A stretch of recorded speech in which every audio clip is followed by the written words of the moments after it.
Tanah Teluh, karya Erik Syahputra. Ini dia bagian berikutnya. Saya ingin tahu, kenapa pintu rumah Pak Badri ini tidak dicat merah olehnya, sambung Bu Fatma. Perkara itu saya juga kurang tahu. Yang jelas Badri mengganti pintu tersebut sebelum membawa ibu dan anak-anak panti ke rumahnya, jawab Pak Darto. Tidak mungkin Pak Badri melakukan itu, ucap Bu Fatma. Tidak mungkin bagaimana, Bu? Lawang kami semua di desa ini sempat melarangnya kok. Namun ia tetap bersikukuh untuk mengganti pintu rumahnya, balas Pak Darto. Pak, saya ini kenal dekat dengan Badri. Tidak mungkin Badri membiarkan anak-anak dan rumahnya terkena kutukan setan tersebut, ucap Bu Fatma sedikit geram. Bu, saya dan Badri adalah sahabat sejak kecil. Dia tidak akan melakukan hal yang tidak-tidak kecuali ia diperintah. Betul Bu, Pak Badri tidak akan melakukan hal yang aneh-aneh kecuali ia diperintah atau potong Karyo. Bu Fatma menatap Karyo dengan tatapan serius dan sedikit mengintimidasi. Diancam, sambung Karyo. Bu Fatma sontak terkejut.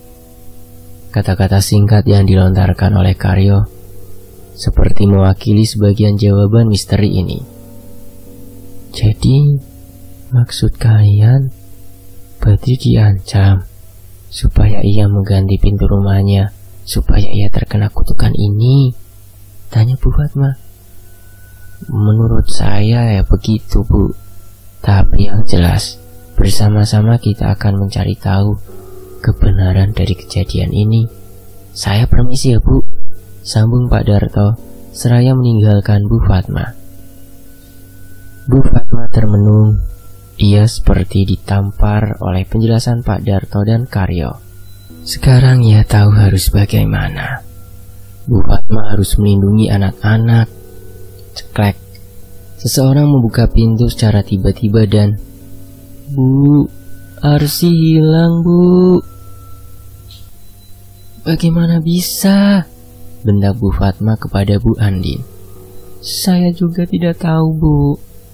Sudah saya cari kemana-mana, tapi tidak ketemu juga, jelas Bu Fatma.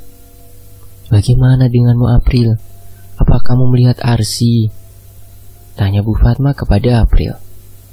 Sudah Bu, tapi saya tidak melihatnya, jawab April. Bu Fatma memegang kepalanya, kemudian melihat sekeliling. Coba kalian cari di sekitar rumah dan Dimas, Reza, dan Andi kalian cari di depan sana, cepat, perintah Bu Fatma. Dimas dan Reza dan Andi kemudian mengangguk, dan setelah itu mereka bertiga pergi mencari Arsi. Sementara yang lainnya mencari Arzi di sekitar rumah. Ya ampun Arzi, kamu di mana nak? Lirih Bu Fatma pelan. Kemudian Bu Fatma memutuskan untuk masuk ke dalam rumah dan duduk di sebelah Asmara. Bu, bagaimana Bu? Arzi ketemu? Tanya Asmara. Sudah itu bukan urusan kamu. Kamu istirahat saja dulu ya nak. Kamu sudah makan belum? Jawab Bu Fatma mengalihkan pembicaraan. Belum Bu, ucap Asmara pelan. Ya sudah, ayo kita makan dulu. Kamu perlu tenaga supaya tidak sakit, seru Bu Fatma. Bu Fatma kemudian membawa Asmara ke dapur dan membuatkan makanan untuk Asmara. Nampaknya Bu Fatma kini tahu tentang apa yang terjadi di rumahnya dan ia tahu harus berbuat apa. Singkat cerita, seorang polisi berkata, kami sudah menelusuri sekitar rumah ibu. Namun kami tidak menemukan jejak anak ibu dimanapun. Bu Fatma menggigit jarinya. Ia sedikit bingung akan hal ini. Kemana sebenarnya Arzi menghilang? Tunggu sebentar Pak, ucap Bu Fatma. Bu Fatma pergi dari hadapan polisi tersebut dan berjalan menuju rumahnya. Kemudian Bu Fatma menghampiri Kiki dan Sandi yang tak lain adalah temannya Arsi. Kiki, Sandi, ikut ibu sebentar yuk, panggil Bu Fatma. Sandi dan Kiki lantas menghampiri Bu Fatma, dan Bu Fatma membawa mereka keluar rumah untuk menemui kedua polisi tadi. Bu Fatma membawa mereka ke hadapan polisi untuk dimintai keterangan. Siapa tahu Kiki dan Sandi tahu jejak terakhir Arsy. Sandi, Kiki, kalian terakhir melihat Arsy di mana? Tanya Bu Fatma. Kiki dan Sandi menatap Bu Fatma sesaat, dan kemudian keduanya saling menatap muka. Kemarin aku sama Sandi terakhir lihat Arsy dibawa sama perempuan, ucap Kiki. Polisi yang mendengarnya langsung mengeluarkan sebuah catatan dan menulis apa yang dikatakan Kiki. Sama perempuan? Siapa itu, Nak? Tanya Bu Fatma. Enggak tahu, Bu. Aku sama Sandi takut. Dia tinggi, pakai baju hitam dan pakai kerudung hitam juga, jawab Kiki. Polisi terus mencatat kata-kata Kiki, sambil sesekali melihat gerak-gerik Kiki dan Sandi.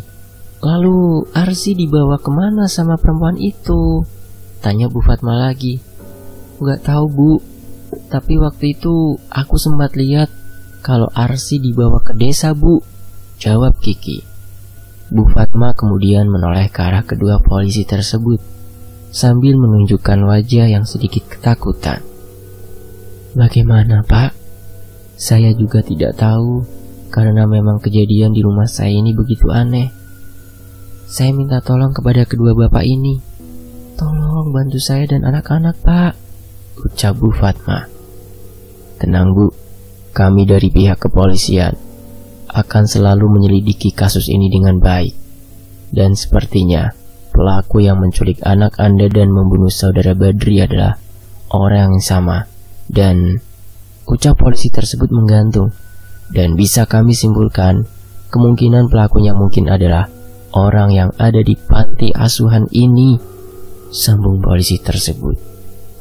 Bu Fatma sontak terkejut. Bagaimana bisa polisi menyimpulkan hal tersebut? Memangnya siapa yang berani melakukan hal keji ini?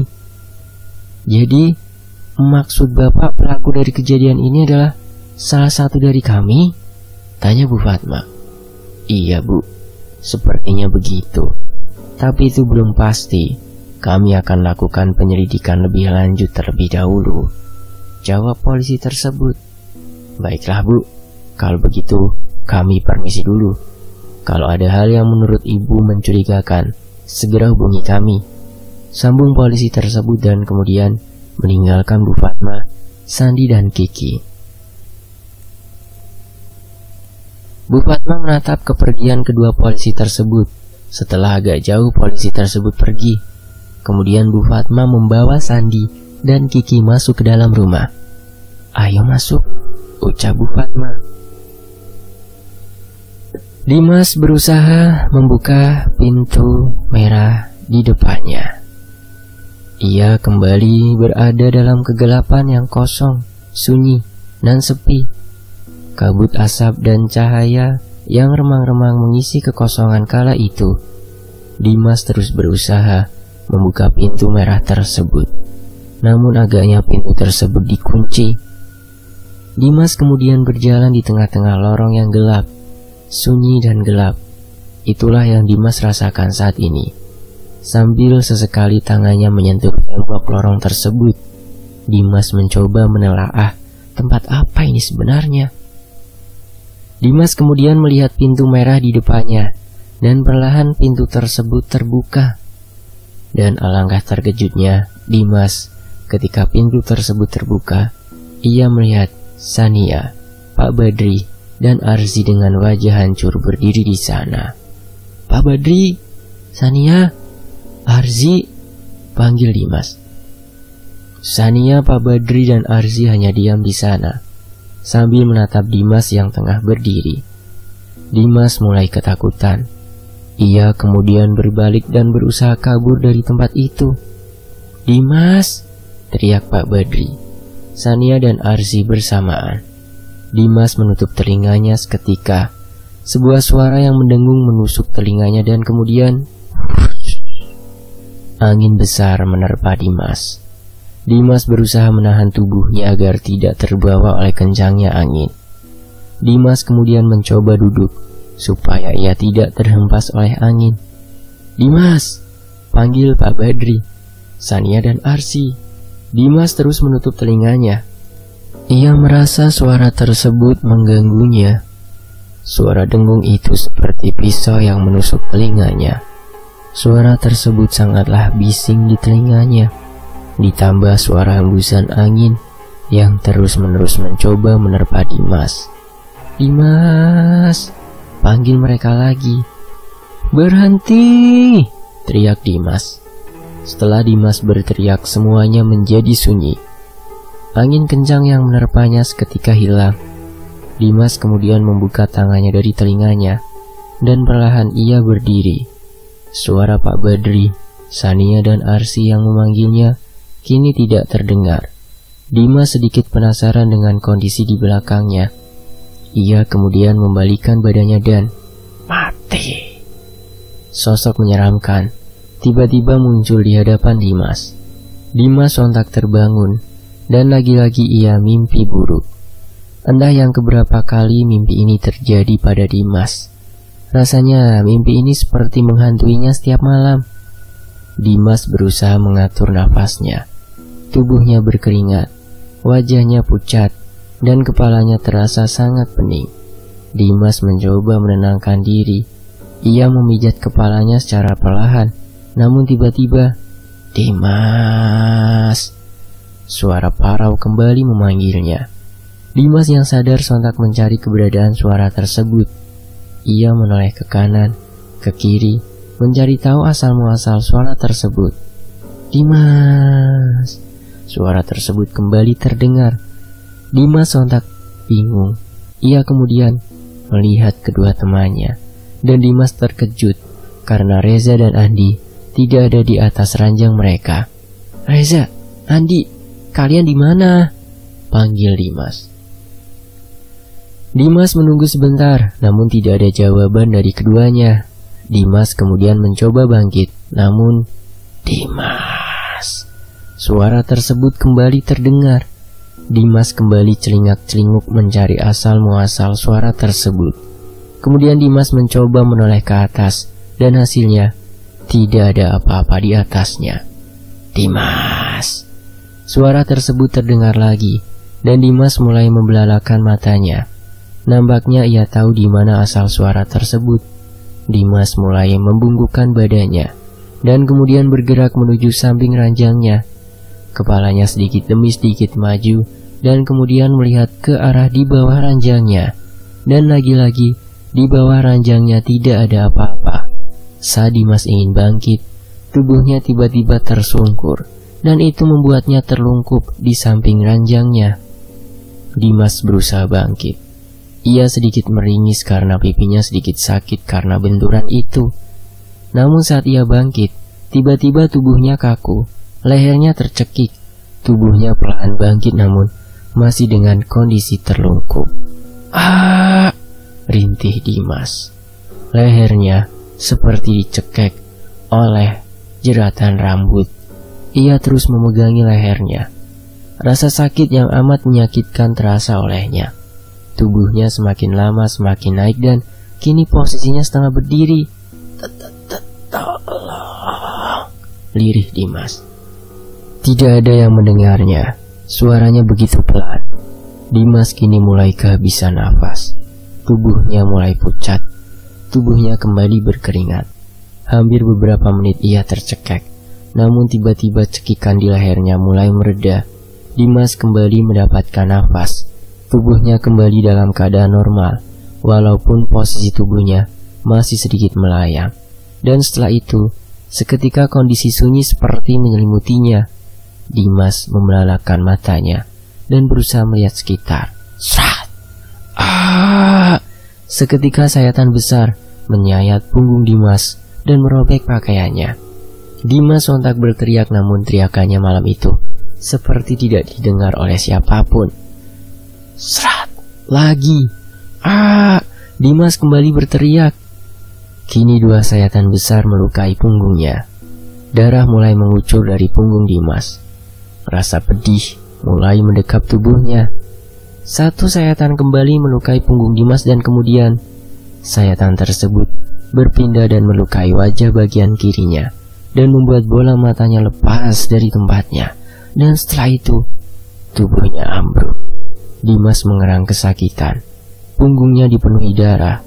Mata bagian kirinya tertutup dengan darah mengalir keluar. Dimas mencoba merayap layaknya seekor cicak yang tengah sekarat. Ia berusaha keluar dari kamarnya dengan tubuh dan wajah yang dipenuhi darah. Dimas mendekati pintu dan saat ia berusaha menggapai gagang pintu dengan tangan kanan, sat! Tangan kirinya disayat hingga lepas dari lengan Dimas. Dimas kembali mencoba membuka pintu, dan kini hanya tangan kirinya sajalah yang ia harapkan. Dengan sekuat tenaga, Dimas mencoba membuka pintu tersebut dan ceklek. Ia berhasil. Kemudian Dimas merangkak keluar dari kamarnya dan berteriak, "Tolong!" Sementara itu di tempat lain, baiklah, nampaknya sosok di belakang peserta semakin terlihat dengan jelas. Suara dari televisi malam itu memenuhi ruangan. Reza dan Andi yang kesulitan tidur sepakat untuk menonton acara uji nyali malam itu. Mereka berdua menyaksikan acara tersebut dengan sangat fokus, tanpa sedikit kantuk di mata mereka. "Mana sih hantunya? Orang gak kelihatan gini," ucap Reza. Andi yang mendengar perkataan Reza sontak menoleh ke arah Reza. Reza yang menyadari hal itu juga menoleh ke arah Andi. Hingga akhirnya keduanya saling bertatap muka. "Kenapa? Tidak terlihat kan?" tanya Reza. "Apa kau sudah rabun? Tidakkah kau lihat di belakang peserta itu sosok berbaju putih tengah berdiri?"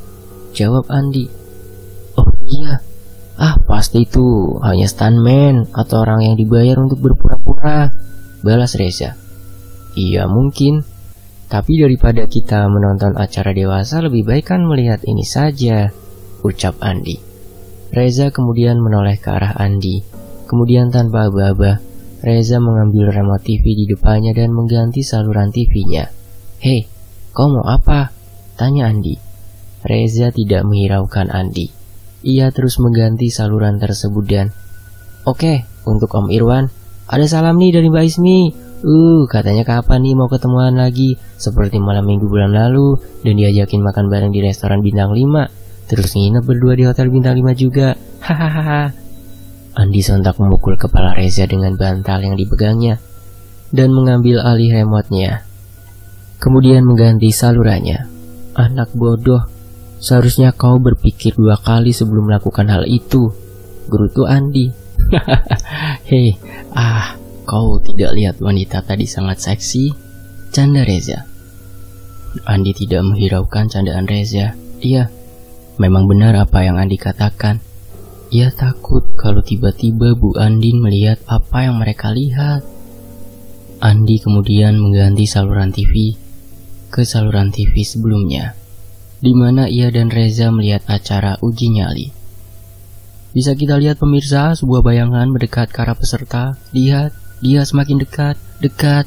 Suara TV begitu keras, bahkan sampai sedikit menggema. Namun saat mereka fokus menonton acara tersebut, tiba-tiba, "Tolong!" Singkat cerita, perban mulai menyelimuti wajah Dimas. Bukan hanya wajahnya, tangan dan badannya juga dibalut dengan perban. Bu Andin yang melihat kondisi Dimas sedikit cemas. Sedangkan Bu Fatma berada di luar bersama 2 polisi yang kemarin datang ke rumahnya.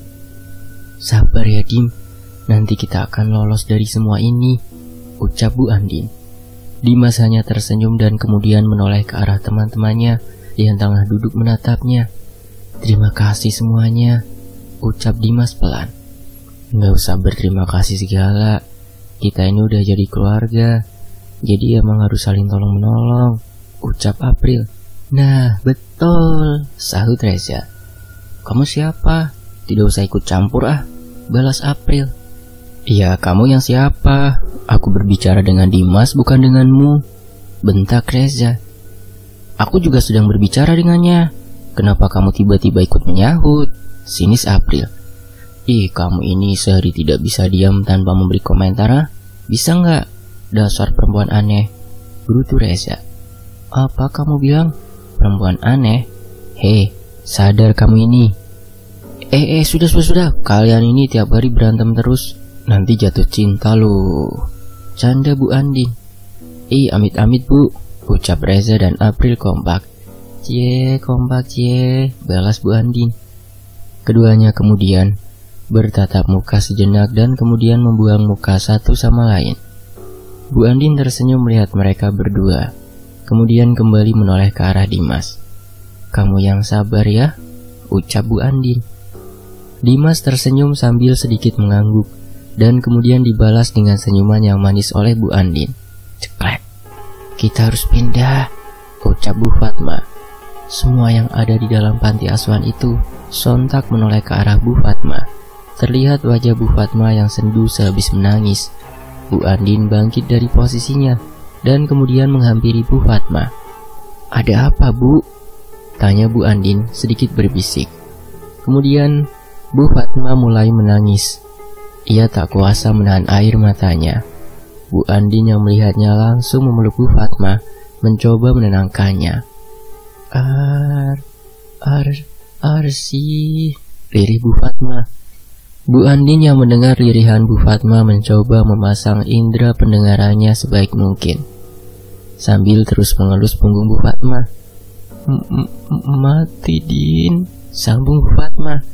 Bu Andin yang mendengarnya sontak terpukul, matanya mulai berkaca-kaca. Ia tak percaya dengan apa yang Bu Fatma katakan, dan Bu Andin mencoba memastikannya. Bu, itu tidak benar kan? Tanya Bu Andin. Bu Fatma terus menangis. Ia melihat anak-anak panti asuhan yang fokus menatap mereka berdua. Bu Fatma kemudian menyeka air matanya dan mengelap hidungnya, dan kemudian kembali menghadap Bu Andin. Mayatnya ditemukan di belakang rumah Badri tanpa kepala, ucap Bu Fatma. Bu Andin menggeleng-gelengkan kepalanya, matanya mulai menitikkan air. Ia tak percaya dengan apa yang Bu Fatma katakan. Bu Fatma kemudian beralih dari Bu Andin dan mendekat ke arah anak-anak panti. Hari ini kita akan pindah, ucap Bu Fatma. Anak-anak panti kemudian menoleh satu sama lain dan kemudian kembali menghadap ke arah Bu Fatma. Kenapa mendadak, Bu? Tanya April. Sementara itu semua anak panti sibuk dengan urusan masing-masing. Ada yang sibuk mengemasi barang-barang mereka ke dalam kotak, ada yang menaruh kardus-kardus ke atas pick up, dan ada juga yang membersihkan rumah sebelum mereka pergi. Kamu yakin gak ikut sama kita? Kamu di sini sendiri loh, ucap Bu Andin. Asmara yang mendengarnya hanya tersenyum. Kemudian ia menoleh ke arah Bu Andin. Begitupun sebaliknya. Ini kayaknya Asmara yang jadi dalang apa ya? Kalau nggak salah ya. Udah, kita lanjut aja ya. Saya lahir dan besar di sini, Bu, dan Bapak juga makamnya ada di sini. Jadi alangkah baiknya kalau saya tetap di sini sambil menjaga Bapak dan Sania, ucap Bu Asmara. Lalu Bu Andin tersenyum ke arah Asmara. Ia tak menyangka Asmara adalah anak yang baik budi pekertinya. Kamu baik, sangat baik. Saya suka dengan sikap kamu, ucap Bu Andin. Asmara hanya tersenyum, kemudian keduanya berjalan keluar rumah. Bu Andin berjalan dan menuruni tangga. Asmara menatap langkah Bu Andin, dan kemudian menatap anak-anak yang tengah berebut tempat duduk di jok pick up. Sudah tidak usah berebutan ucap Bu Fatma. Bu Andin menghampiri Bu Fatma dan kemudian menanyakan perihal tentang Asmara. Bu, bagaimana dengan Asmara? Tanya Bu Andin. Semalam sudah Ibu ajak berkali-kali, namun dia terus saja menolak dan bersikeras bahwa ia tidak ingin ikut, jawab Bu Fatma. Bu Andin dan Bu Fatma menoleh ke arah Asmara dan kemudian kembali berhadapan-hadapan. Ibu sebenarnya tidak tega meninggalkan Asmara sendirian di sini, tapi mau bagaimana lagi, ucap Bu Fatma. Lebih baik kita biarkan saja Asmara di sini, Bu, balas Bu Andin. Bu Andin dan Bu Fatma kemudian masuk ke dalam mobil dan kemudian menyuruh sang sopir untuk menjalankan mobilnya. "Selamat tinggal Kak Asmara," ucap anak panti asuhan serentak. Asmara tersenyum ke arah mereka sambil melambai-lambaikan tangannya. Anak-anak terus melambaikan tangannya ke arah Asmara. Begitupun sebaliknya. Mata Asmara mulai berkaca-kaca. Rasanya ia belum siap menerima kesepian ini. Ia menatap mobil anak-anak panti asuhan yang semakin jauh. Mata Asmara perlahan menitikkan air mata dan setelah mobil anak-anak panti menghilang, Asmara kembali masuk ke dalam rumahnya. Apakah tebakan saya benar ya tentang Asmara? Cari tahu aja yuk, lanjut lagi ya. Sementara itu, sebuah rumah kecil dengan penampilan yang tampak kuno terpampang di depan mata anak-anak panti. Mereka sedikit geli melihat pemandangan itu, karena rumahnya terlihat kumuh dan kotor. "Ayo masuk," ajak Bu Fatma. Anak-anak panti kemudian membawa barang-barang mereka, dan kemudian mengikuti langkah Bu Fatma. Bu Fatma merogoh sakunya, kemudian mengambil kunci dan membuka pintu rumahnya. Nampak debu berterbangan keluar membuat hidung siapa saja pasti akan terganggu. Anak-anak panti menutup hidung mereka dan ada juga yang terbatuk-batuk. "Bantu ibu bersih-bersih ya," ucap Bu Fatma dengan nada yang riang. Ya, ketika Bu Fatma mengeluarkan nada dan senyumnya, siapapun akan bahagia. Itulah kelebihan Bu Fatma. Dia bisa menghipnotis orang dengan senyumnya. Anak-anak panti perlahan masuk ke dalam rumah tersebut. Kemudian mereka membagi tugas. Ada yang menyapu, mengepel, dan membersihkan jendela. Mereka melakukannya dengan riang tanpa sedikit pun beban di wajah mereka. Suasana panti yang sempat hilang kini kembali. Keceriaan, kebahagiaan, dan tawa kembali mengisi panti asuhan tersebut. Kehangatan yang sempat hilang juga kembali, dan bersama-sama mereka mengubah rumah kecil itu menjadi sebuah istana yang tidak akan bisa dibeli dengan apapun. "Anak-anak, waktunya makan siang," panggil Bu Andin. Anak-anak sontak berlari, terkecuali Dimas yang harus didorong oleh Reza. Ya, dia baru saja dirawat, tidak mungkin ya langsung berjalan. Anak-anak mulai menduduki bangku masing-masing dan mengambil piring secara berebutan. Tidak usah berebutan," ucap Bu Fatma. Namun tetap saja, anak-anak tetap berebutan untuk mengambil piring, nasi, hingga lauk. Kemudian semuanya larut dalam makanan mereka masing-masing. Bu Fatma yang melihat pemandangan itu mulai menyunggingkan senyum. Ia tak pernah menyangka, di saat yang tak terduga ia bisa melihat keceriaan anak-anak lagi. Di sisi lain, Reza berjalan menuju dapur di rumah barunya. Ia sangat haus dan karena itulah ia ke dapur untuk mengambil minuman. Ia mengambil gelas dan kemudian menuangkan air dari sebuah teko. Saat Reza ingin meminumnya, ia mendengar sebuah desiran suara. "Mati!" Suara itu begitu jelas terdengar di telinganya. Kemudian ia membalikkan badannya untuk melihat siapa yang ada di belakangnya. Tidak ada apa-apa. Ya, memang benar tidak ada apa-apa di belakang Reza. Reza kemudian kembali berbalik dan saat ingin meminum air di gelasnya, "Mati!" Suara itu terdengar lagi. Reza sontak membalikkan badannya untuk melihat pemilik suara tersebut. Dan lagi-lagi, ia seperti dibodohi oleh instingnya. Tidak ada siapa-siapa di belakangnya. Tanpa pikir panjang, akhirnya Reza meneguk air yang ada di gelasnya itu. Karena ia benar-benar haus, ia meneguk habis air yang ada di gelasnya itu dengan sangat cepat. Kemudian, tak, ia menaruh gelasnya dengan kasar. Kemudian mengelap bibirnya yang sedikit basah. Ucap Reza lega. Dan setelah itu tiba-tiba tubuh Reza menjadi kaku. Tubuhnya tidak bisa digerakkan. Kaki dan tangannya seperti diikat. "Aduh, kenapa ini?" ucap Reza bingung. Reza terus berusaha menggerakkan tubuhnya. Namun hasilnya sia-sia. Tubuhnya seperti dililit oleh kawat. "Aduh, kenapa sih ini?" gerutunya. Hampir beberapa menit ia berusaha menggerakkan tubuhnya, namun tak kunjung ada hasil. Hingga akhirnya ia mencoba melompat dan ia terjatuh. kini posisinya seperti ulat yang akan berjalan untuk mencari makanan.